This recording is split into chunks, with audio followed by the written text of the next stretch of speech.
is not about murder per se. It's about resolution.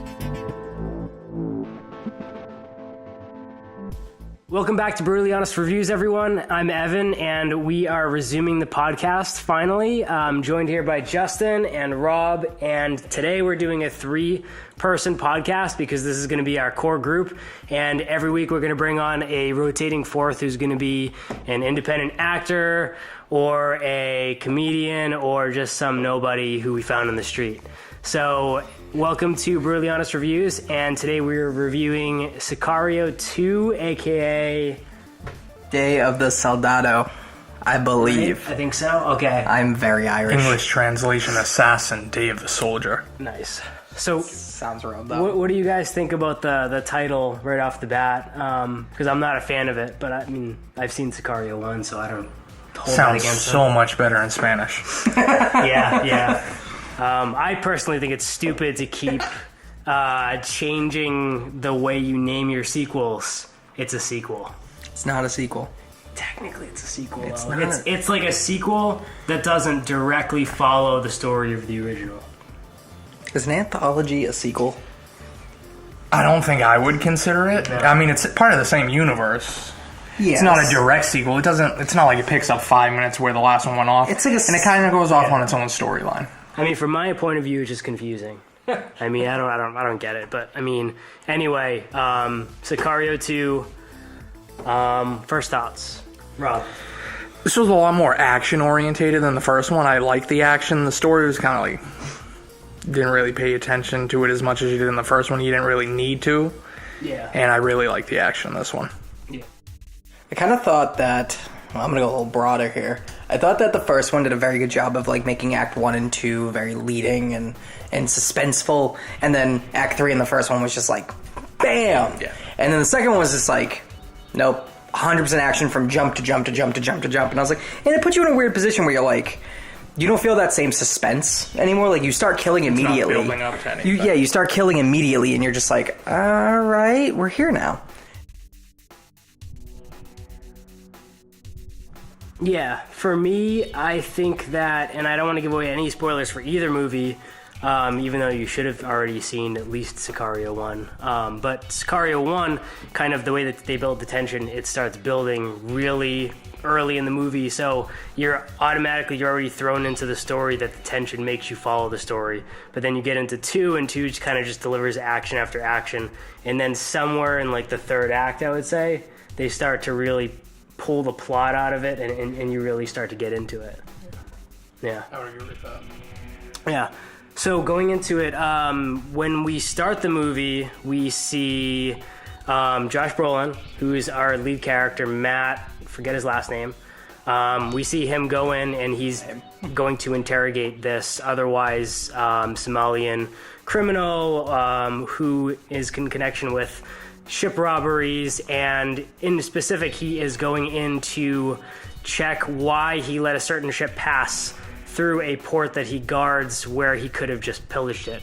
And the guy doesn't really seem to want to give up the information, obviously. Josh Brolin makes a funny joke about how he might waterboard him somewhere else, but because they're in Africa, anything goes. And then he starts actually pulling out a laptop and shows him his family and just starts killing off family members one by one. What do you guys think about that? Well, maybe we should back up to the actual true beginning where it just opens into a terrorist scene.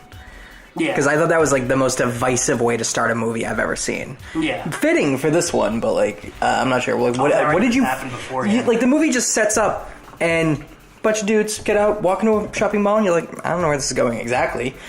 And he just like, Allah goes boof. Yeah. And then boof, and then boof, and then boof, and I'm just sitting there going like, what the fuck?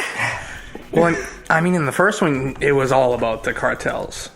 Yeah. This one brought in terrorism, which eventually led to the cartels. Yeah. Which was... It is a weird way to start it, but... I thought it was like a cool way, like it was a cool way to start it because it built you emotionally up for whatever they... I think that scene set the mark for everything they did in the rest of the movie. Like the first one, you had Emily Blunt being the moral like rope that brought you back to like the thing that brought you back to morality was Emily Blunt in the first one.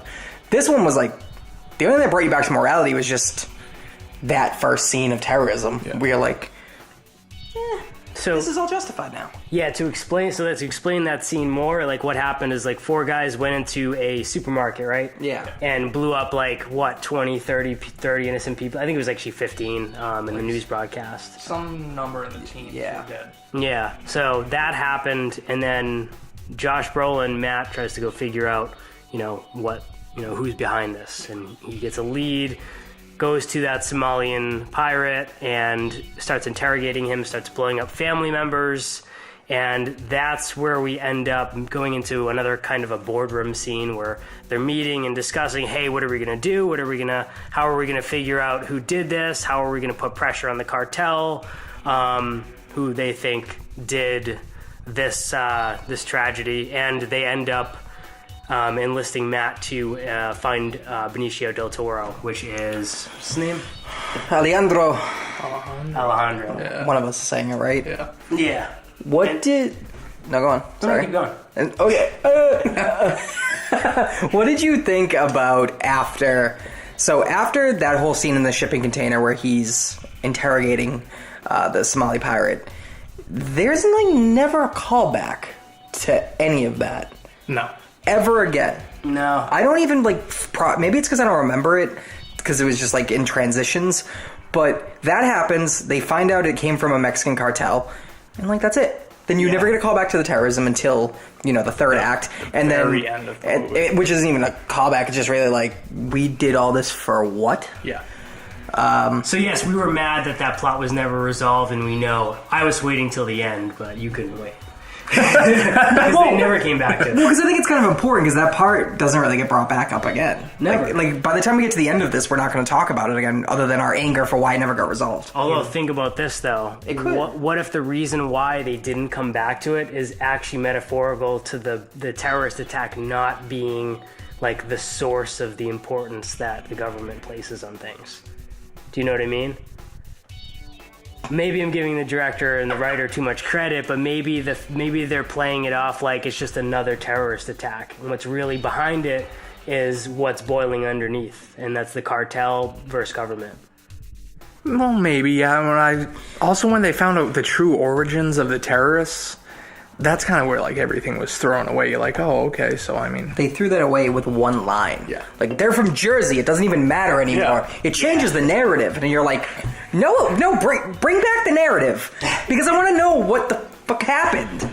But no, they're just we threw it in the trash. just goes to show you how much Jersey sucks. Whole place smells like. If I had to deal with all those tolls, I too would blow up a shopping mall in Texas, I think. Yeah. All right. Well, Justin's going to be removed from the show, so anybody who wants to become a third guest in a podcast show, now is your time. If you've been to Jersey, you will agree.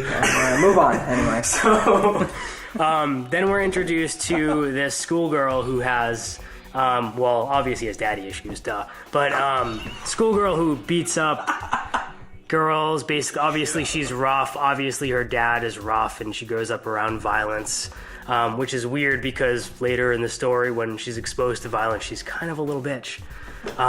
This is extreme violence, though. Yeah, I know, but her dad is the kingpin. I doubt he lets her around when he's having business handled. Yeah.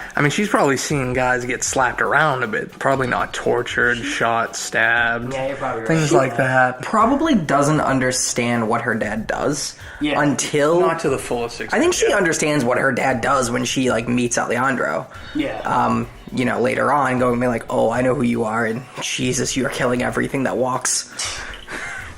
So we meet her. We see that fun exchange with the dean, I guess, at the private school. Mm. And then, she gets off school, doesn't get expelled, of course, because obviously the dean knows who her dad is. Alejandro and Josh Brolin set up this, ambush or kidnapping. And they kidnap the girl, Isabella, and they put they tape her hands. They put goggles over her face. They put a bag over her head. And they bring her to this random I don't know, hideout, I guess they would call it, or whatever, the makeshift hideout where they want to stage another kidnapping to make it look like the game. A rescue, actually. They stage a rescue. Yeah. They also, I think it's important to mention that they kidnapped her to blame it on Cartel number 2, so that her father's cartel would go to war with that cartel and just incite the in-country riot, like civil war between two cartels. Did we ever learn the name of the Reyes cartel? Or was it, because I know the Matamoros cartel was the one they tried to pin everything on. Did they ever? I don't think they ever mentioned the name. They may have thrown the name out there, but it wasn't like they kept on mentioning it. It wasn't that big of a deal. Yeah. You just knew it was Reyes. Like, that name was just like, oh, okay. He runs things. So essentially it was this Carlos Reyes guy, cartel, versus this Matamoros cartel. That's the feud that was basically trying to be created. And I don't think they succeeded. At the end, I wouldn't say so. I don't think we know what resolved in any way, shape, or form at all in this movie. Yeah. Terrorists never resolved, that war never resolved, Alejandro never resolved, Matt never resolved. That's why I'm kind of like, is the whole theme of this movie and maybe of the whole anthology is that war never changes and that everything is actually has a secret motive. I don't know, maybe it's not that literal, because the first one, does Sicario resolve? Yeah. Kind Except of. for It kind of resolves. resolves. When Alejandro kills the guy's family, that's pretty much... We do have to, I guess let's backtrack to the first one for a second, because that one resolves because you find out throughout that whole movie the only reason it's happening is because the guy that he shot, the guy that Alejandro shot, killed his family. And that was a weird motive, because that's not at all what you thought that movie was about. But this one doesn't have that same direct motive. Seemingly? That wasn't the guy that killed his family, though, at the end in Sicario 1. I thought that was the guy that actually killed his family. Now he's going up the tree to kill. What is that? I'm pretty sure, yeah. Yeah? Yeah. So 'Cause he Reyes, killed his kids. So Reyes is the kingpin to the villain in Sicario. That's why it's so weird. These are like alternate timelines. Yeah. Yeah. They might not even be... Like, what Alejandro did in the first might not even remotely be what happens. I don't think in his it time in happened the at second. all in the second one. Maybe not. Maybe this is just a different take on what he would do to that same cartel for killing his family. Like what happens to him is the same, but what he's projecting back onto them is not the same. It's in that case, it's almost like a reboot of the series, because it kind of ignores the fact that he ended that whole storyline in the first one if he's still going after him in the second one. What's the gap in between the two movies? Well, Do you remember? what do you mean by the gap? How many years in between? Oh, I don't think it ever even gives you a time frame of when these movies existed. So we don't know. It could be. I mean, it's clearly been a little bit. Yeah.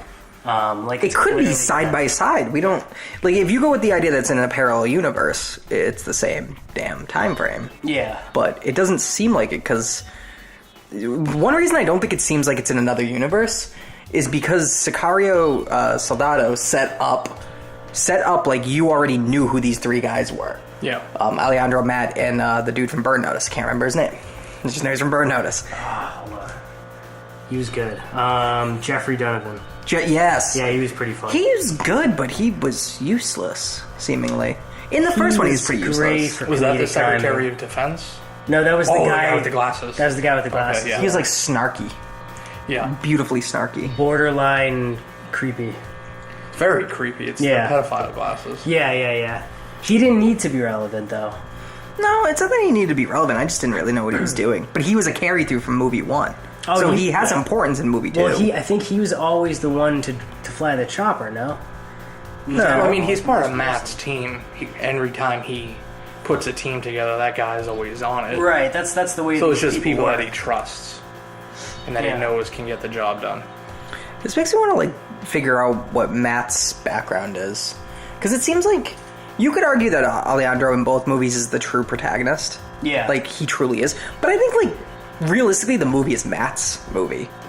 It's basically about what Matt has to do to succeed. He's setting everything up, and he's so good at his job. Yeah. him and Alejandro. I mean, just when he's watching the videos of the sky cams, he picks things up, can go back and look at it and figure, all right, follow this guy, that's where it is. Track that cell phone, do this. I knew he was a badass in 1, but I thought like the first scene in this movie, well, I guess like the first real scene where you see Matt in this movie, just the way that he interrogates that guy is, you just know he's not to fuck around with. Yeah. He's going to run shit. And it's amazing. Like, I can't get over that scene where he's like, he looks down at the water bottles, and you as the viewer are like, he's gonna waterboard him, and he just goes, and I know I'm rehashing this, but he just goes like, we're not in a country where I need to do that. Like, we waterboard in America because we can't torture. Here, I'll tear you apart. Yeah. And he goes even further. He's like, I'm gonna kill your brother, your cousin, your uncle. I have a question for you guys that kind of drifts away from the storyline. What's worse for you? And this is going to bring up some controversial subjects for sure. What's worse for you, killing your family members or like ripping your fucking eyeballs out? How close to those family members? We talking like brother, sister, mother, father, or like second cousin? Fuck that dude's brothers. I don't know. I don't know that. It just didn't seem. I like my eyes. I mean, he already said it. He's got a lot of brothers. He's gonna have more. It seemed like it would have been easier to torture him than to create more. No, but then again, unless they're pinning it on the same. I've also seen a lot of things like, when people are actually tortured, they don't always tell the truth. They just tell them what you want to hear. True. I understand exactly why he did what he did. Was that like, basically what you just said was torture isn't always effective. Yeah. And it's messy and it's annoying. It's you gotta think of Matt here for a second. He doesn't want to wash his hands after this. But to mentally break you down and be like, talk or I'll kill your brother, and then you don't talk and I kill your brother, and you're like, oh, this guy's fucking crazy. Yeah. He's going to kill everybody I know if I don't do what he wants me to do. And it's just like, I think that's a little more, I think the mental is more effective. Yeah. It's very quickly effective too. Could be fake too. Probably wasn't. That did not seem fake. Knowing Matt, I don't think so. That guy, he'll do anything to get the job done. Yeah. When the Secretary of Defense gave him free reign to do whatever he wants, even Josh Brolin seemed happy. Like, you could see a little twinkle in his eye. He's like, all right. He's like, murder who? Everyone? Yes. I will Thanos snap my way through this whole movie. So back to the plot. So we have this girl who's taken into the custody of well, not into the custody, but she's taken by Josh Brolin, Matt character, and Alejandro, and they stage a rescue because they don't. She doesn't know who kidnapped her. So they stage a rescue. They make it look like she was rescued by them, the same people who kidnapped her. Pinned the actual kidnapping on the Matamoros cartel, and then from there we end up finding out. We end up going into a parking lot of a supermarket where they almost run over this little boy, and that is, what's his name? The little gangbanger. Asshole. Little asshole. I don't know. They definitely say his name. They don't do. say his name. It's when I hate someone so much, I just tend to ignore them because Miguel Hernandez. Real name or movie name? That's his. That is his real movie name, Miguel. Yeah. It's Yeah. Elijah. So we meet Miguel, and then we meet his fuck up brother, cousin. Yeah. And his cousin basically brings him into. So Miguel, smuggling business. Yeah. So like often in like cartels, like Miguel, like various kids will be taken from over the border, even like in Texas, right over the Mexican border, taken into Mexico by family members or friends, and kind of persuaded when they're kids to join the cartel and pull off murders, mainly because they can't really be charged for them on the same level that adults can, and they can pull it off much easier and with less difficulty. Any comment? This movie made it seem really easy to cross borders with a passport. So easy. Like, True. I don't know why that's where my mind fixated, but every time not like the military cross the border, but you just see like, so think back to the highway scene in the first one. Yeah. Everybody that wanted to kill them just was like, we're in America now. Yeah. What? How? You got through with Uzis? Yeah. Are you fucking kidding me? I don't know. I got stopped because of my beard going to Canada. Was there a smartphone in the movie? Probably, right? Ever? Yeah. Yeah. So yeah. I mean, it was a little bit kind of suspending disbelief a little bit with the border situation. Oh, I was saying if it was like further back in time. Yeah, like a little bit where before. border Oh, I see your point, policies like were more lax. Pre 9/11. I think exactly. I don't think that movie at all is pre 9/11. No, can't be. I mean, they have drones. Yeah. Yeah. Drones is very post 2014. Yeah. I mean, I know drones are older than that. I'm just saying. Yeah. So you can't really suspend disbelief. I mean, but I mean, most It's people very hard don't to suspend know disbelief. the situation with the It's just border, one of those so it's things to like, keep the plot moving. I mean, if you had to actually go through a border checkpoint Yeah, and waste 3 hours. 30 minutes. No, I'm not like I don't mean to nitpick that part Yeah. so disbelievingly. I just think back to every time they crossed the border more than like 5 times per movie. Yeah. The first one they crossed like literally every 15 minutes. The second one I don't actually know whether half the time if they're in Texas or in Mexico. But Yeah. that wasn't really the point. I was just nitpick. It was just kind of like I don't know what this movie time sits in. It's weird. Like the Either period of of time it happens in. The period of time the universe 3 exists days, in. a week. Is it making a political statement in 2018 versus Trump? Because very clearly it is making a political statement. Now I don't want to go down that road, but it is. I don't think this series tries to. Only because I just think this series is mainly focused on the cartel situation. I do see a lot of parallels to the government, the way the U.S. government handles things, though. I don't think it ties to like our government now. I think it ties to what the core issue with immigration has always been. Yeah. Is the cartels. The cartels are the sole reason our southern border is basically like, nope. Well, it's definitely interesting to see like how this movie portrays it. It's pretty accurate as how cartels work. Is gang organizes and basically has people pay the cartel for their safe passage, and then they pretty much use them as their scapegoats or tools of destruction. Drug mules. I've seen a sex lot of slaves. I've like seen a lot online where people and the directors and staff of the first movie were just kind of like, these movies so accurately depict what that is like, what immigration is like, what the cartels are like to some extreme. Sure, it's exaggerated a wee bit, but I don't think it is. I think it's worse than it's portrayed. maybe some of it's. Oh, in real life, you don't it's see- so much worse. Because they won't show the rape. They won't. Maybe they will. But like most directors, most production companies won't show the rape. They won't show the actual gruesome murder that happens. Even worse than in this movie. I mean, they just cut people's heads off. Yeah. No, they actually did. These movies don't even try to be gruesome. They just show the aftermath a lot. Yeah. They show the like. This is the animals that these people like. I think if they had to show the rape and the murder and the dismemberment, like that might take away from too much. what the movie's trying to say, because it'd be like The Purge, just putting violence in your mouth instead of story. Sicario would be a good TV series though because of that reason. I would be so interested in Burn Notice too. On HBO or a Showtime series.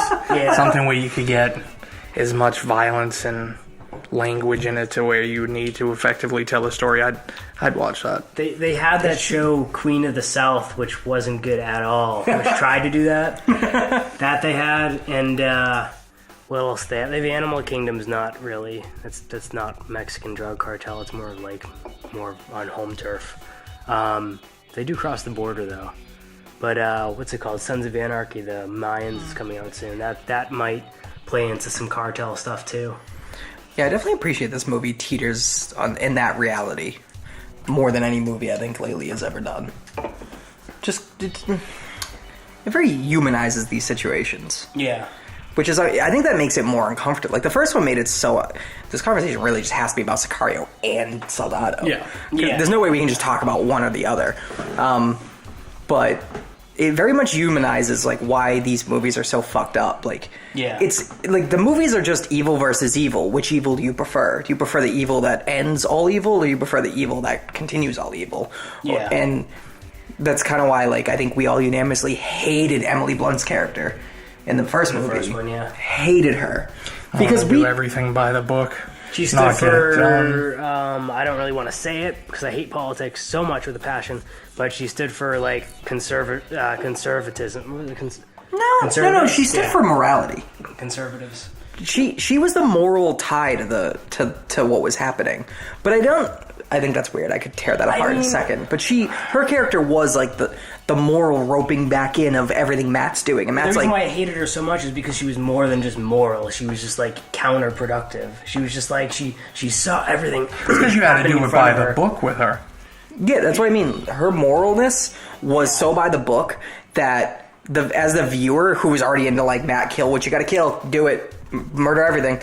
Because like that movie set it up like I want Matt and Alejandro to win. I don't even know what they're doing, but I just want them to win. Yeah. And she was just set up as this like hindrance from the jump. Yeah. And yeah. I don't know. Maybe that was the point.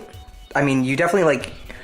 You ask people what they think about her in the first movie, and half of the people like she's useless. Why was she even in the movie? And the other half see it very logically, like she was the moral tie. Yeah, she's, in my opinion, she's so necessary. Both of them are so necessary because you need the moral quandary to bounce off of. Yeah. Otherwise, it's not a movie. Otherwise, it's just these people getting this shit done, and there's no like story arc. Yeah, she was the hindrance to.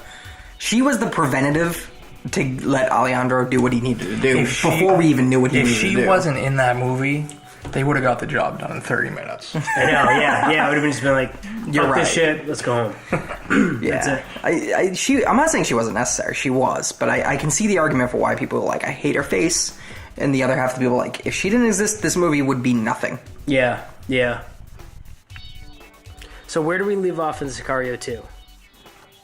In the plot line. So we met the kid already. We saw that the kid saw Alejandro. Oh, that's really important because later on in the movie, Alejandro is identified in the immigrants with Isabella, and that's how he's found out is because Miguel saw him at the supermarket a couple weeks ago in Texas. Yeah, and 2 weeks later, was it 2 weeks later? I think it was 2 weeks later, he was in Mexico immigrating to the United States. So where we left off, though, Isabella had they just staged the rescue. Mm-hmm. They brought her to that weird military facility where she's kind of like, what the fuck's going on here? Like, I don't know this world, but this seems weird. Questioning who everyone is, what they're doing, when she's going back. Do you think she knows more than she knows, or... I think she thinks something's fishy. Yeah. I mean, why bring her to a military base? Yeah. To return her back home? Yeah. It's all a little weird.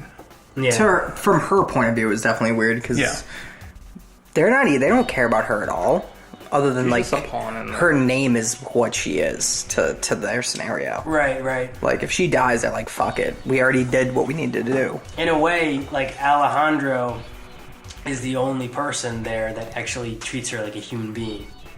Which seems so weird to me because, like, if you think back to Sicario 1, he just kills that dude's kids without any fucks. But he lost his daughter, and when he was forced to spend time around the girl, he realized that she was a human being too, and he kind of related her to his own daughter. He definitely relates her to her own daughter. I think I'm trying to like think in my mind where that switch was for Alejandro in the first movie. I mean, in the second in Soldado, because nothing about his character really shines through on why he cares about her all of a sudden. He shows so little remorse through one that you're like, he's going to kill this girl with a pistol and bury her in the backyard. Well, through the whole movie... And he could have. Through the whole movie, she's his pass to the man responsible for killing his daughter. So he has to keep her alive. He has to keep her safe. And then eventually, I feel like he kind of realizes that he's a lot like her, or she's a lot like his daughter, or something, and he realizes some kind of a moral quandary that he has himself. Yeah. And you have any thoughts? Well, I mean, on this? I think everyone's partially right with why he's keeping her alive. Like, she's ultimately his path to getting his mission accomplished, getting revenge for his family getting killed. Was that even his mission in this movie? His personal mission. I mean, he's still in the back of his mind wants to get revenge for his family, wants to kill everyone that was involved. I see where my mind's fucking this all up, because my mind's still thinking like his role in Soldado is an immediate reaction to Sicario, and we just have no clue. Well, the and goal, it's driving me nuts. The collective goal we were told was kind of just to start like a feud, just to heat up some things with the cartels, but it ended up just making a path right to Reyes for Alejandro. So it's kind of like Matt, I think, was very discreet about who he hired because he wanted to hire Alejandro, but he knows Alejandro is going to kill Reyes if he's given the opportunity. So he was like, here's your chance. I can get you to work for me, and I can manipulate you to work for me. And that's how he did it. Yeah.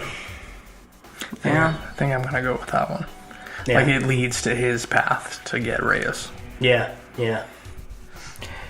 Man, this movie does a really good job of never tying a goddamn thing up. Yeah, we have questions from the intro to the outro to probably movie 3 when it comes out. which is weird because I would say that we all probably like the movie. Love it. But Objectively love these the movies. timeline is a mess, as you can see. I mean, we've all seen it recently. It's not like we saw it 3 weeks ago and we're trying to remember these things. The timeline was a mess. You never really given clear cut where and when it's happening. Here's my issue with movies that decide to carry out their storylines over multiple movies is that Prometheus, for example, I love Prometheus, and it opened like 10 new questions about the universe for me and everybody else that liked Alien or likes... Never gonna get answered. I know, because they're not going to get, like, I mean, maybe Prometheus 2 will come out, but they're not going to answer all the questions. They're just not. And that's the problem is, like, when you look at Sicario, at the end of the day, if they never make Sicario 3, does that make Sicario as a series a bad series because they left so many plot holes? Well, Sicario 3 is in production. Okay. For sure. So that's It's already been written up. Okay, so I guess like a little bit of story to the Sicario series, because I've done a lot of back searching through this, is Sicario 1 was designed as a trilogy. At the very least. But it was designed as a trilogy with 3 different directors, because they didn't want one guy to create this whole story, but there is one single writer. So it's very... I like that there's something that's going to tie these 3 movies together, clearly, and they're not going to Cloverfield this. Mm-hmm. But they're Cloverfielding it a little bit, because very little has been answered. Yeah. And it'd be cool if just somebody would just tweet out and be like, hey, different universe. Cool. I could live with the answer that they are different universes, Just different timelines. characters, yeah. But because that, maybe it is answered and I'm ignorant, but I doubt it is. Maybe they're in the same universe and that like makes all of this tie together. I would say fuck that idea and bring back the first director for the third one. Because... he's great. Huh? He's great. Yeah. I mean, this guy didn't do a bad job, but... No, he did a great job, but like... Let's just take a break here for a second. Sicario 1 had one of my favorite scenes in film history, and that's saying a lot. I've seen a lot of fucking movies. There's a scene when they're all waiting at the border in the cars, and then you see like you hear the drone of like the Jaws style score, and then you just see all the cars like inching up, and you see the aerial shot, and that Mexican border's packed as fuck, and then you just see this like these heavily tattooed, clearly like gang members, just like chilling in cars and shit. You see a little gun pop up like a shark fin. Like, you know what? Yeah. I love that scene so much because like what you just said I think is important to why that scene matters is that you assume because of their tattoos that they're gang members, but really nothing. That scene could have just dwindled down to nothing. Yeah, it could have been no. They built that movie up so many times to like build suspense and then nothing, and then build suspense and then nothing. The whole first and second act of Sicario was build suspense and then nothing. So when we finally got to that scene, it was like build suspense. Could it be nothing again? And you see those guys with the tattoos, and you're thinking for a minute like, are they or am I being ignorant? Maybe I'm being ignorant. You know, and then they just did it, and you're like, oh, got it. Part of it is that it's 2018, and whether you like it or not, there are a lot of fucking people with face tattoos. So you don't know. So it's like... Well, Sicario was 2015, but I hear your point. But, like I'm saying, like, listen, hear me out. Like, back in the 70s, had that scene played out, people been like, oh, those are fucking gang members right away. Oh, yeah. Right away. Now, like, you watch that movie and you're like, could be some loser. Yeah, you're like, am I being ignorant? But usually it's a loser. Yeah. But you see what I mean, right? Like 2018 is like that highway ended up becoming like the ocean in Jaws. Like, because you're just lurking in like there's all these space and all these things in here could be an enemy, but they could not. I appreciate that scene set the tone. It set the tone for the whole movie musically. Because of that scene, like the person that scored the movie was like, just think Jaws. For this whole movie, just think Jaws. And I appreciate that the second one, they did the same thing. They followed the idea of like, fuck your music. Let's just build suspense with horns and like that Jaws style, like dun dun dun dun dun dun dun. And you're like, what's gonna happen? They didn't do it as good in the sequel, and I don't know if that's because it was spoiled for me in the first one, but Maybe they didn't do it as good because it wasn't the same kind of movie. yeah, Like the first one was objectively like build, climax. First And was definitely much more of a thriller. we had the Jaws scene later in Sicario 2 when they were driving down the dirt road, and he's like, oh, I don't like dirt roads. that was similar. You knew something bad was gonna happen. yeah. Oh, you could. That was so uncomfortable to watch. Yeah. Because you're like, when's it gonna happen? And then it did that. I think that scene did the highway scene from Sicario 1 very well. Yeah. Like it was a good homage to that because they kind of got through the clearing, and you're like, oh, maybe they'll be fine. Yeah. Nope. Of course, the Mexican military was like, go fuck yourself. But Josh Brolin, again, he's so good at his job. Every minute, he's asking, all right, where are we at? Anyone around us? And 30 seconds before they actually get ambushed, Yeah. he checks in, fine. And then 30 seconds later, just completely, that's where they're swarmed. Yeah. And they get ambushed, people in front of them.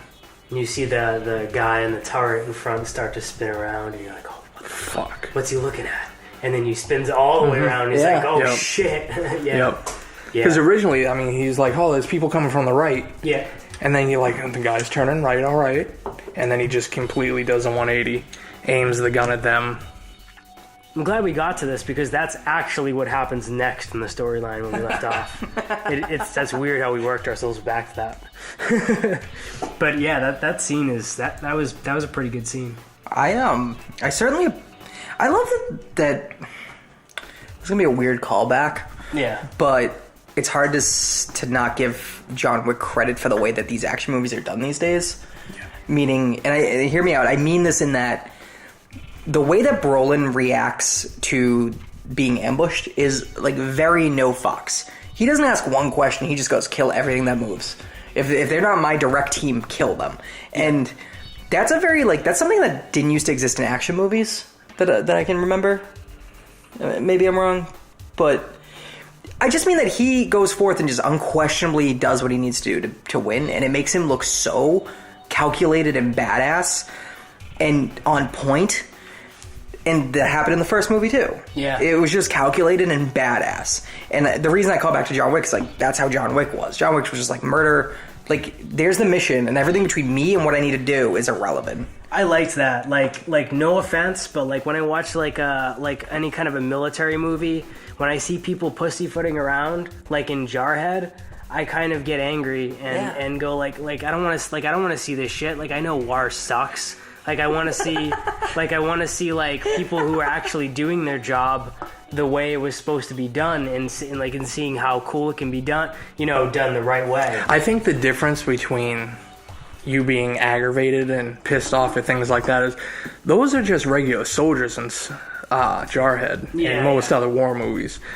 These guys are the best of the best. Right. These are guys who, when war was over, they're like, what else am I going to do? Private contract. Yeah, exactly. Yeah. These are the best of the best. So when things need to get done, that's when they handle their business. I mean, straightforward. This maybe anything comes goes. down to like a moral quandary with myself and how I'm with you in this. Don't like the military. So when I see Jarhead, I'm like, well, you fucking did it to yourself. And when I see a movie like this, I'm like, well, I'm impressed. It's not that I hate the military, but like I hate when people go to the military and then regret it, like they didn't know what they were fucking getting into. Yeah, no one ever said the Army was fun. Yeah, nobody. I think except the Army. I think that I appreciate. I don't know, like that's a real personal moral conundrum. Like, why do I like when they kill immediate and quickly? Like, am I a shit human being? Probably, but no, you like. No, I think that do their jobs. I think it ties. No, I think it just ties up the nonsense quickly because, like, the point of the Sicario Anthology is not about murder per se. It's about resolution to the cause. Yeah, and. Again, like, I'll call back to John Wick, is like, that's just how some of these movies are, is they just, the killing is a subsequent action of what the hell they need to do. Not just that, but I'm wearing this terribly. Humans, I know what I am. For the most part, humans enjoy violence. Yeah. I mean, I don't know if you guys have heard of Dan Carlin and Hardcore History, his podcast. I hear about him We all do the not time, have 4 hours for No. This is only, I mean, he has an episode of his smaller podcast. It's only 2 hours. Oh, only 2. Where he goes into the history of humans loving violence. I mean, going back to gladiatorial games, we just like to watch bloodshed. I love that So stuff. when they go straight to the action and get things done, I mean, inherently as humans, we've kind of grown to love that. Yeah. I mean, not everyone, of course, but I mean... This would be a perfect segue to the first Purge. Right? Because we could have that... you haven't seen it, but we could have that conversation about that. Maybe we'll just do that immediately after. I'll watch that again. I haven't seen it yet. We'll pirate it on the TV right there. No. We won't. Pay for your movie tickets. Movie Pass. Yeah, get Movie Pass. They don't sponsor us. They'll be dead by December. No offense, here's the real thing. I'm a filmmaker, and I still don't believe in paying $14 a movie ticket. Movie Pass is the way to go. Subscription services are the way of the future. 100%. We live in Massachusetts where ticket prices are $14.97 at normal times. When I heard the national average was $8, I was like, where the fuck is that theater? All the central states. We're in one of the most expensive states to live in. California, Massachusetts, parts of New York, our ticket prices are about $15 a ticket. $15. In Tennessee, we probably don't have any viewers in Tennessee yet. There's nobody in Tennessee with internet. Yeah, okay, fuck Tennessee. That's not my point, though. My point, though, is just that the center states tickets are an average of $6 to $8 at peak. That's crazy. And we're like $15. So at $15, any subscription service is a steal if you live in the Northeast. What's crazy to me is even if you go see one movie a week, it's like, all right, then you see one movie a month. Ticket. One movie a month. Movie Pass. Yeah, is it worth pays for itself. Like, that's it. Up here. Why haven't theaters lowered their general ticket price yet? Because viewership's been down over the years. I think they're waiting until they have enough percentage of people into Movie Pass or AMC to lower their price. Well, I mean, movies are also getting more expensive to make now. So they probably have the theaters pay more to get rights. Yeah, but they're more expensive to make because everybody pays such a high wage, and I don't know if it's ever going to be fixed. I don't think it's ever going to be fixed. Like, it's the same thing in sports where people are paid insane amount of money for no reason. I can maybe counter this a little bit. I mean, you're in the film industry, but, like, I pay very weirdly nerdy close attention to how movies are budgeted. Yeah. Because I'm just curious how much money they're making back and how the industry's doing. And you look at, like, okay, the Avengers. Like, that's $500 million budgets. Mm-hmm. Every movie Blumhouse makes, Blumhouse Productions, less than $5 million. Their peak was like $15 million. And maybe that has a lot to do with every Blumhouse movie has an up-and-coming actor-actress. That's their key. But you have to take into except for the M. Night Shyamalan Bing Bong movie, The Visit. There was no one in that movie. Movie cost $5 million. What'd it go make? Like a couple $100 million? Oh, really? Blumhouse was responsible for Paranormal Activity. Everything. They were responsible for every Paranormal Activity. They did the new Purge. They're doing literally every new horror movie, and they're doing it on sub $5 million budgets. Yeah. Which is like, fuck you money in the movie industry. That's nothing. Yeah, I mean, that's low budget today. I remember growing up, low budget was a sack of shit. You got like Clerks was like $5,000. No, you got like Tremors. 20, but Tremors 2 with the ass blasters. I'm probably going to make my first feature for less than that, you know? Yeah, but I mean, that's low budget today, $5 to $10 million. Yeah. That's like AA to AAA low budget. Yeah. It's Blumhouse films.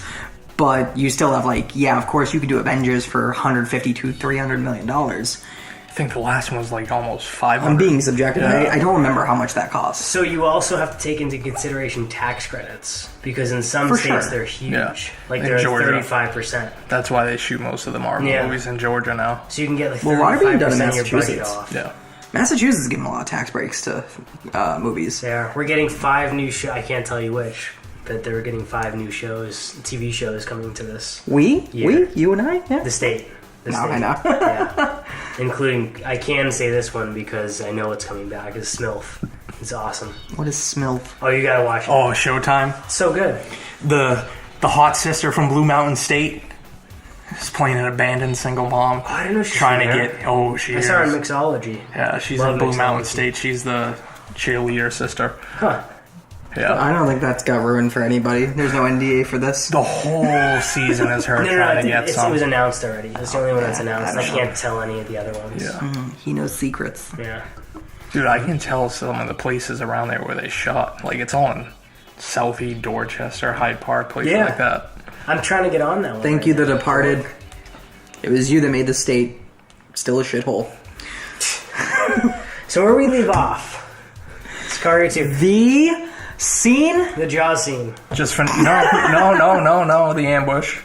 Yeah, well, just the got ambush. ambushed. Jaws scene. Yeah, the ambush Jaws scene. That's what Oh, I'm talking okay, about. okay. We're saying yeah. that's the Jaws scene for Soldado. Oh, okay, gotcha. So everybody dies, except for obviously Josh Brolin and Alejandro. Glasses believe get shot. He's alive. though. Glasses get shot and he's We alive. think he's alive. He's alive. He's later Josh on in the Brolin movie. gets shot and he's like, fuck it, whatever. He doesn't feel pain. He literally never. Yeah.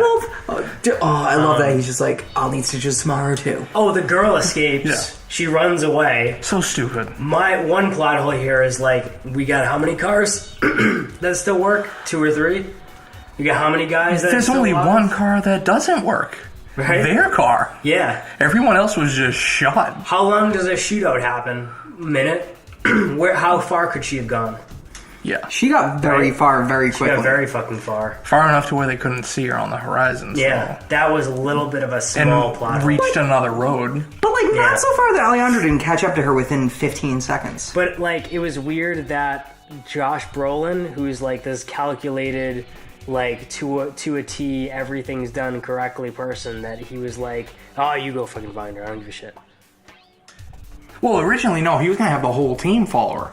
Yeah. But Alejandro's like, nah. Oh, see you I'll later. get See her. you guys I'll at the get her. border. I got this. Either way. Which makes me wonder what his hidden motives were there. That he was so willing to be like, I'll deal with her, you guys go. They, That's a good point. they could only go with her. She was the reason they were going.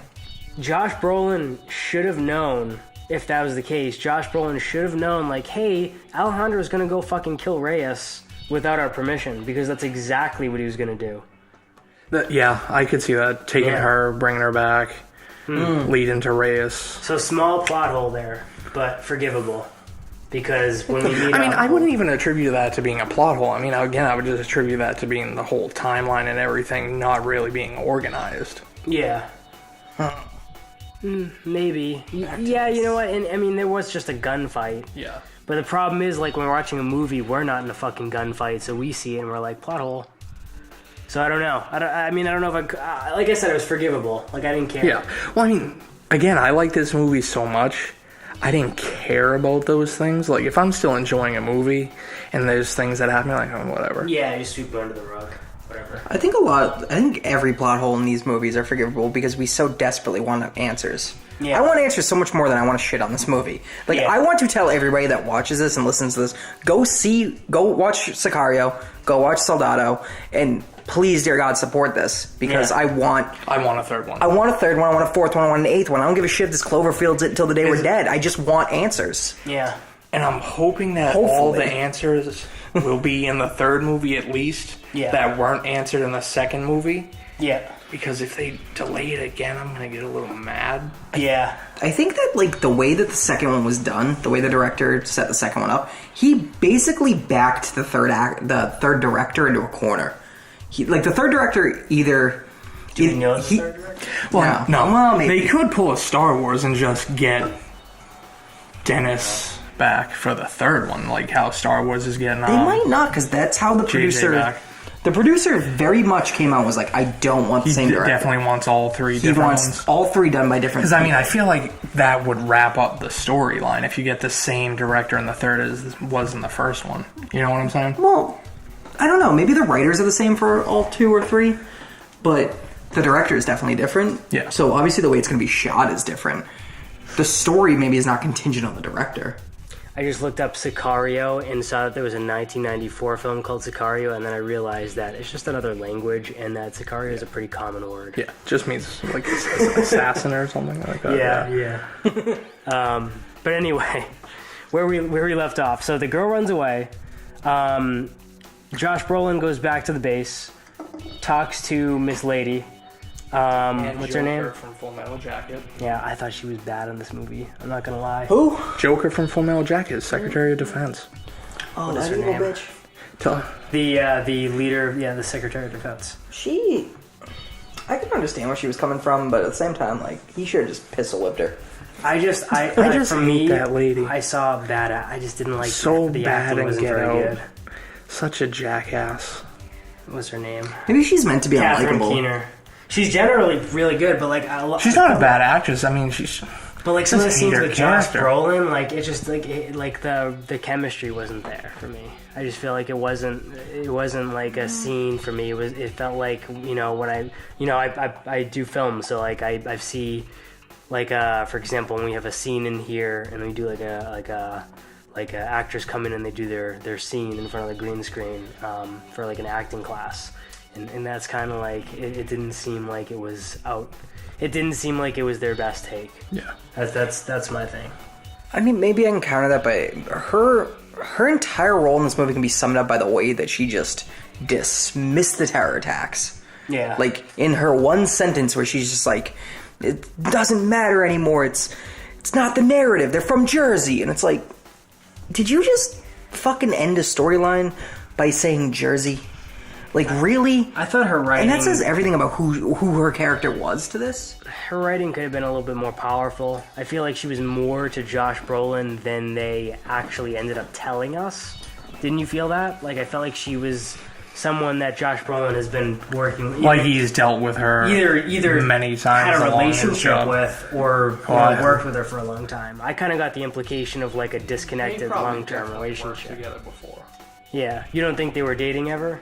I don't think so. I don't see that. I don't see that at all. I got like a weird vibe, but I don't know if it was just me not understanding this way the scene was written or that. I couldn't tell. I don't see that. I mean, I don't see that at all. In her position, I mean, she gets so many jobs and things that she has to do where Yeah. Josh Brolin's position usually doesn't move on to another job until his mission is completed. Yeah. Where she was just so quick to be like, all right, well, this one's done. Yeah. That's enough of that. Tie up the loose ends. Yeah. Things like that. But Josh Brolin wanted to see it through, but he still followed orders. Yeah. Yeah. So we definitely go from the scene, the Jaws scene, Jaws 2 scene, to let's not go into the nitty gritty of exactly what Alejandro does. It's kind of a waste of time, but since essentially he just like he holds Isabella up until he can figure out what the hell to do, finds out their mission's canceled. And then we get to the part where he has to try to cross her back over the border. A thing I don't understand. Well, wait, before that... Oh, he gets shot. We meet the No, he deaf doesn't guy. have it. The deaf guy that brings him in. Well, that's what I mean, yeah. And we but- have that moment where he knows sign language. And he pretends to the girl that, like, he knows sign language because of his deaf daughter. But we never find out if his daughter was actually deaf or if he just knew sign language because he was in the military. His daughter was probably deaf. Yeah. Think so? That didn't really... None of that was set up to make it... Yeah. You're thinking too much into that, I think. Yeah, he knows because of his deaf daughter. They talk about it on the first I just one. didn't think... I understand why that entire scene was important to the narrative. It was just kind of there. It was just draggy. I liked it because it showed a different side of him. I think it was there to give the girl clues to who Alejandro really was. Like, when he first did sign language, she's like, okay, why? Oh, so Why she's do you like know this? figuring it out. Like, She's mulling as it she's over. going along with Alejandro, she's picking up these things and eventually ties it into him being the lawyer. You're probably right about that. Yeah, you're probably right about that. Makes sense. Because the entire time she's trying to figure it out, and then eventually she kind of does, and then he kind of just spills the beans. Yeah. Oh, he doesn't care. Well, no, because I think I'm trying to think in my mind when he decided that he was going to bring her back to America or anywhere. He was just trying to get her out of Mexico. Like, I don't know where in his mind he thought that idea in. I think from the very beginning he always knew that's what was going to happen. Because again, he's doing this mission with Josh Brolin. Yeah. But he's doing it because it helps complete his mission. So he's going to see this through no matter what, I think. Yeah. They tell him the mission's off. He's like, all right, well, do what you got to do, but I'm going to go bring her back. Yeah. This all makes me want to talk about the ending so badly. It's 850 more questions on the table. So Josh Brolin then he gets the tip from the deaf guy, goes to try to bring the immigrants, goes to join the immigrants that are bringing into the U.S. from the cartel and being transported in, and they get put on this bus. The little nephew Miguel notices that he knows this guy. He saw this guy in Texas a couple weeks ago. Points him out to his cousin. His cousin goes out there and says, you know what? I believe him. And he puts him on the van that he's on, or the truck that he's on. He gets held up. They take the girl away, and they plan to do whatever they plan to do. What do you think they plan to do? That's the thing. Give her back for a reward. I don't even think so. I think they were going to kill her eventually. Why? I don't think they were going to kill her. There's money in that. They want the money all for themselves. Well, do we find out which cartel they're part of? No. Probably Matamoros, I would guess. So this whole I guess, but we don't even know that they're part of one at all. They could just be assholes. They have to be part of one. Something dealing with human trafficking in Mexico that has to be a cartel. And if it's not, the cartel is going to take over that. It's weird that we call that human trafficking, because to them it's just immigration. To Americans, it's that's... Well, with those immigrants, there's also going to be sex slaves, drug mules. Yeah. It's all part of human trafficking, which is the most luxurious crime right now. Yeah. Luxurious. Yeah. For the people, they get paid. No, I'm just... They get paid. We saw Traffic. All right. Fuck that movie. That was a trip. God, go watch that review where I talk about her long neck for about 20 minutes. This movie was better about traffic than Traffic was. That's your Wait, rap Traffic ass. was about trafficking? Apparently. Traffic was about human trafficking. Yeah. A thing you didn't know until it nearly ended. Piece of shit music video. Then they had a little montage of this is how this movie got funded, because they told about at the end they showed, here's the issue we're having with the trafficking situation, the text, the sad text, this is happening now in America. Movie. Fuck that movie. Yeah, that's how it got funded. Fuck that movie. I don't care how it got funded. It made it past post, and that Fuck pisses you, me off. Dwayne, whatever your name is, director. I hope you never direct again. Nice music video, bro. She was like R. Kelly trapped in the goddamn desert. Yeah. I don't know why I hate that movie so much.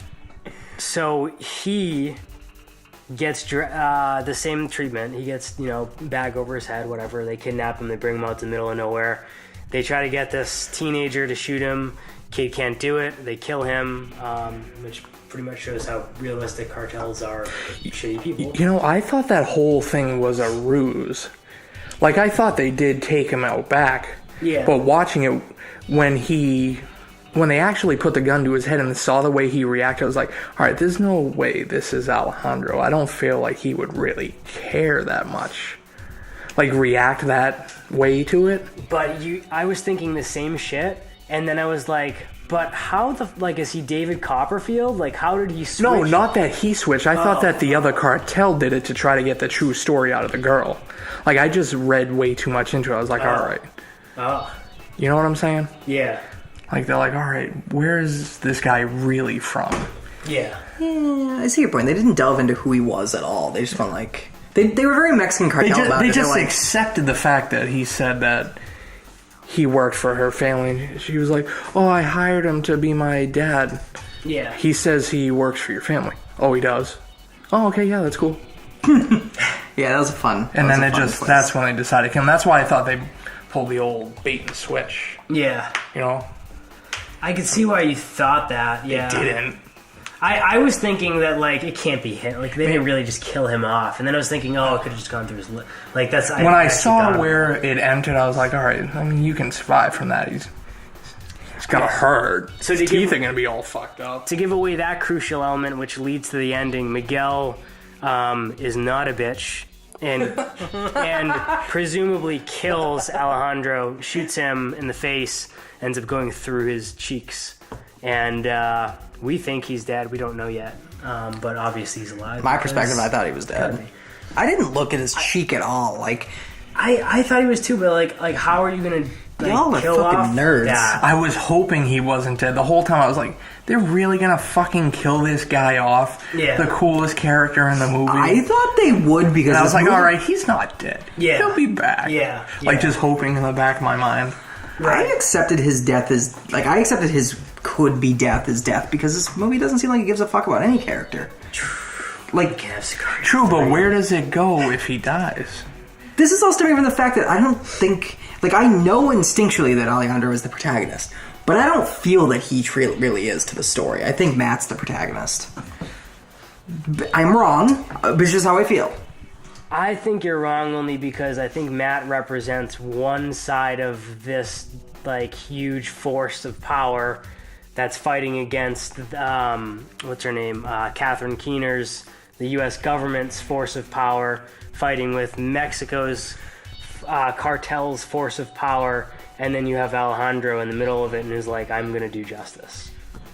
I think this stems from the fact that I don't really care about Alejandro's story arc. I do care about it, but it's not what I'm interested in after seeing Soldado. I'm more interested in, like, well, Matt, what are you doing? Like, where do you come from? What is this? Are you, like, I just want to know what Matt does, why he's important in this world. I don't think they're ever going to resolve I don't think they like care like I care. No. I care about I that. don't think they thought about it yet. Yeah. I think their main objective here is just to follow, like you said, Alejandro's mainly the protagonist. It's definitely his series. I might think that Daddy Brolin is important just because he was in Deadpool 2 and he was Thanos. Like, I mean, he's definitely had a good year. Like in 2018, I'm looking at Josh Brolin. Probably his best year. Yeah, this is a really I'm good looking year. at Josh Brolin in 2018 much differently than I would have looked at him in 2015 when Sicario came out. Of course, I only watched Sicario a couple weeks ago, but I think he wasn't he in No Country for Old Men too? Yeah. I didn't think of him the at all. then. Goonies. Well, that's way back. That's like, we was a kid, right? Watch it every year. Yeah. I don't care. He was just on Is at that the your drive-in. Christmas movie? No. I just love it. Sloth is great. Baby Ruth's are pretty good. Truffle Shuffle. Jesus Christ. Booby Twaps. I miss The Sandlot. It's a good movie. It still exists. I miss it though. I want an adult sequel with another big dog. Do you want like a high school? No, to just the make you watch same it 10 cast times a right year? now playing children. Oh god. Oh god. Have you seen the guy who plays the catcher? What's his name? Yeah. Oh man, he's ugly. Sorry, man. You're great in whatever roles you choose to take. He's great in the same He chooses to Yeah, take he roles. is. That's it. Yeah. He probably gets forced His into roles. freckled ass. Yeah, I mean, he's not a bad actor. It's just like he's ugly. I'm sorry. You know, I I don't know how we get to The Sandlot. stay behind the camera, so you can call me ugly if you want. We're not behind the camera right now. So we get to. Okay, so where do we leave off? Him getting shot to the They cheeks. don't kill him, but they do. They don't, and then we end up following So the girl is with Brolin now, and they are ambushed again. Right? On the How does way Brolin to- get the girl back from that scene? Oh, because he put the GPS tracker on her shoe. Oh, that's Did they right. show right. him So- getting her back? Yeah, they kill everybody. Yeah. With the two helicopters, they Yeah, it was the sandwich true them in helicopter there. scene. I just Yeah. forgot about that little scene. Yeah. It And was like that's a big that's scene, where but- Josh Brolin disobeys orders and decides he's got to bring the girl back. He killed everybody. Because I mean, even one of his team members were like, "All right," she said, "tie up loose ends," and he goes like, "Oh, not this time." Don't forget, he leveled that truck of child soldiers like it was nothing. Yeah. That was pretty beautiful. enjoyable. Well, I mean, that's what Thanos would have done. Yeah. No, he would have killed one. His inner five ring. One of two. One of two. He would have made the others his slaves. I don't know. But anyway, he kills everybody. He kidnaps the girl again. She's back in his custody. Well, this time he's saving her for real. Yeah. But does she want to be saved? She definitely wants to go home. She wants to go home, but he ain't bringing her home. Oh no, I think that is what he's doing. She goes to witness protection. Remember, he calls Catherine Keener and says she's going to witness protection, whether you like it or not. Or he tells his team that. He tells his team that's what that. he tells his team. Oh, because what's his name? The glasses guy goes, "What the hell are you doing? We can't do this." And I was like, "She's going to witness protection." Remember? Yeah, I remember his wording was just something like, "Fuck, she's going to witness protection anyway." Yeah. And that confused the shit out of me because Matt doesn't seem like a character that cares at all. There's a little girl. I don't know. None of these people care about children. They prove it over and over and over again. And yet they, some reason, care about Isabella. So she must matter greatly to the next movie. I think it's because Matt still thinks Alejandro is dead at this point. And he's so pissed because, I mean, back when she said tie up loose ends, that meant killing Alejandro. And he's like, I've worked this hard to create him. Yeah. And you're going to kill him? So he thinks he's dead, and that's his big fuck you to her. Yeah. He's like, oh, well, he killed Alejandro. You're probably right about that. It's purely petty. Yeah, that's what I think. Petty. Could be. I don't know. Because he doesn't generally have a heart. Oh, no, he doesn't care. That's what I mean. He usually follows orders, gets things done.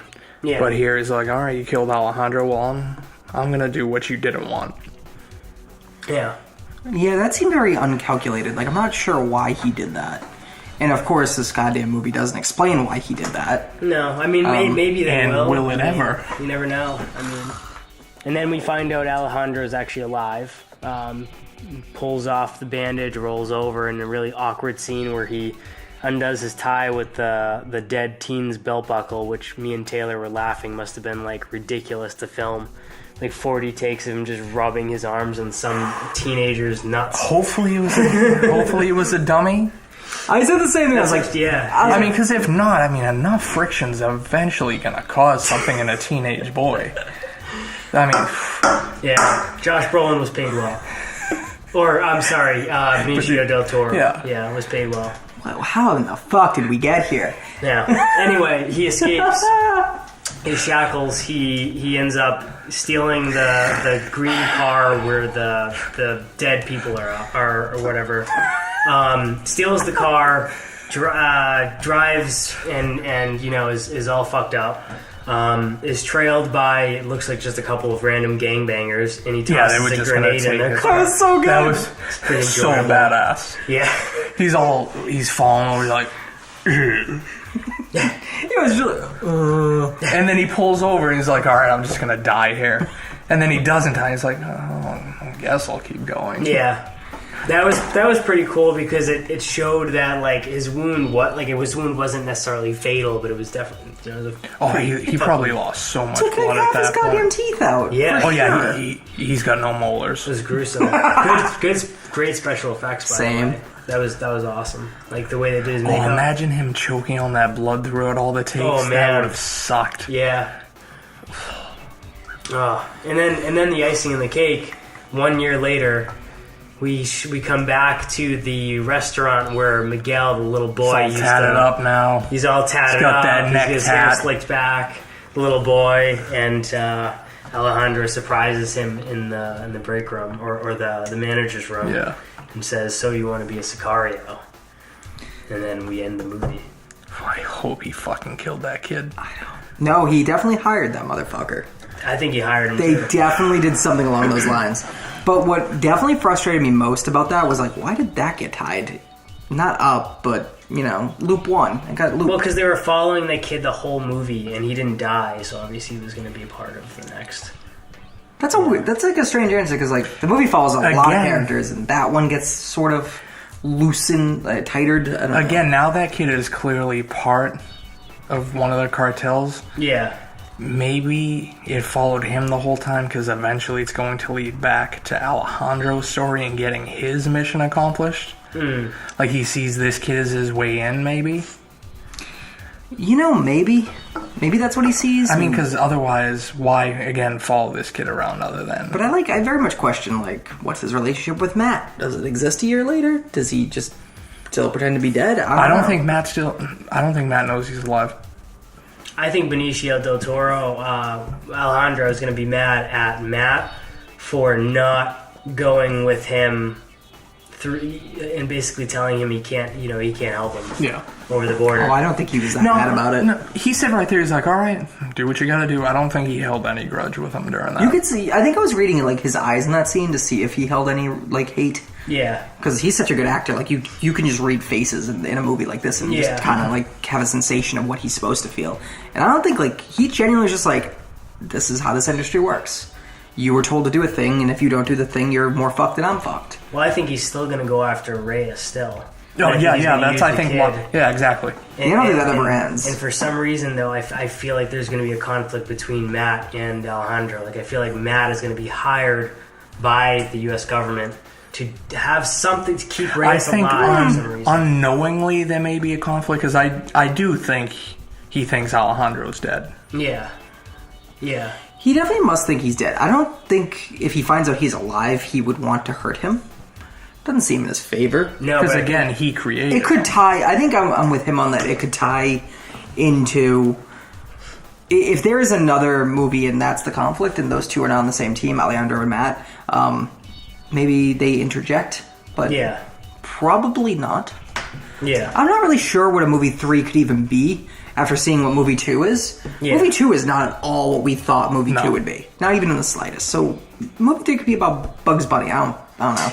As long as the cartel's involved. So, final say on Sicario 2 Dia de Soldado. Soldado. I definitely recommend go seeing it. I'd probably give it an 8 out of 10. I mean, as long as you ignore the little things and just focus on the action, having fun, it's definitely a very fun movie. Yeah. I definitely feel that it's you should see one. You should see Sicario. We said it so much you can't say it. You should see Sicario, not because you need to see Sicario to understand Soldado, but just to understand what the hell we've been talking about this whole time. It stands up. It's a great movie. I think it does what it's supposed to do. I said at the beginning, my biggest gripe was Sicario 1's third act of heaviness was Soldado's entire movie. The whole movie was just suspense, or resolution even. Yeah. So, not even nitpicky aside. It's just a great movie. If you're willing to have the conversations like this. Probably don't want to give it. Okay, an 8, maybe a 7. I give it a 7 because I'm so fucking mad. I have so many questions. Yeah. I think that you've got to see Sicario 1 because that's what made this such an enticing series for me in general. Probably the only reason I was so excited to see the second one. So definitely see the first one and give that one a 9 out of 10. The first one. For sure, I 9 out of 10. The first one. Yeah. No, 10 out of 10. Not even a 10. 10 out of 10 is tough. I'm reading Fight Club right now, which in book terms, I give that a 10 out of 10 because that is some real crazy. That's some real deep writing. I can't read. At all? You can't. I'm willing to give Sicario 1 a 10 for what it is. I don't give. Of all the movies we've rated, I don't give movies scores based on the arc of every movie we've ever seen. I just give it in the universe it exists in. Was it a piece of art that did art well? Yeah. And objectively, Sicario 1 was I think Sicario 1 did for action movies what it deserves. It owned what it was. 9 out of 10 is usually the highest I ever give. I don't usually give 10 out of 10 in general mainly because someone, no matter who's watching the movie, everyone's different. Everyone that's watching the movie is going to be different, and I don't think for everybody anything's going to be a 10 out of 10. I think most people thought Sicario 1 was maybe a 5 out of 10 because of Kate. And I think a lot of people think this movie's a 5 out of 10 because of so many loose ends. And they didn't get it. Yeah, they're not looking at it through the same light. That's also why I don't really like number scores that much, but You know, if you're asking me my score, I'm giving it a score. For me, I'd usually give a thumbs up or a thumbs down. Like, we're seeing or not. See it or don't. See it or don't. Yeah, like a see it or don't. Yeah, that makes sense. I do ratings. Yeah, so let's change up right now. Let's go back. See it or skip it. See it. See it, skip it, or wait. Right? Like, wait, don't see it in the theater, wait. Oh, see it. Oh, see it in the theater. Yeah. That's a weird one. We won't always do reviews while things are in theaters. Yeah. See it. I'll give Sicario 2 a letter grade of 8.5, but I will say see it in theaters mainly because... Where's that in the alphabet? Yeah, you said letter grade. What? Did I say letter grade? You said letter grade. 8.5. Number grade is 8.5. And I'm the idiot who can't read. Fuck it, we're doing burrito scores now. Taco is a 1. Oh, man. Get that burrito bowl going, boy. Burrito bowl's a 10. So yes. Extra corn. Go see it. A lot of cool stuff. A lot of cool cinematography. And Sicario 3 should probably carry out a lot of questions, hopefully. It won't. It's going to answer a lot of questions. I only had 1 beer this time. Sicario 3 will be like 5. Well, that's it for this week's podcast. Tune in on Thursday where we're going to review something. There's like 9 movies in theaters. We're screwed. Just let me know which one. I'll watch it. All right. I mean, I kind of want to see Incredibles 2. We're not reviewing Incredibles 2. Elastigirl got that thick booty, though. You heard that. Thick booty? Elastigirl got that thick booty. It's all the talk on the internet. I don't give a shit about her thick booty. We'll see you next week. Or this Thursday, I'm sorry. Whatever. You'll see us. All right, we'll be back.